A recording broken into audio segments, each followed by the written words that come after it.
Anay. Sige. Yan. Yan. Gusto mo ba? Yan, nahuli niya na. Visualin ako. Sige. Hello, magandang araw po sa inyong lahat. Sa ngayon po ay nandito ako sa bahay ng Picunio Brothers, the legend Cobra Hunters of Bicol.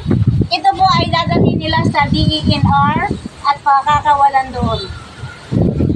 Sinubukan ko lang pong hawakan kung kaya ko. Kaya ko po rin po pala.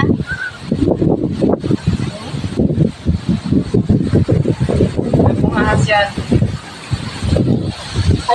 Ang klase kung ahas yan. Ahas na Cobra. Philippine Cobra. Philippine Cobra po ito. Oh, matapang ako.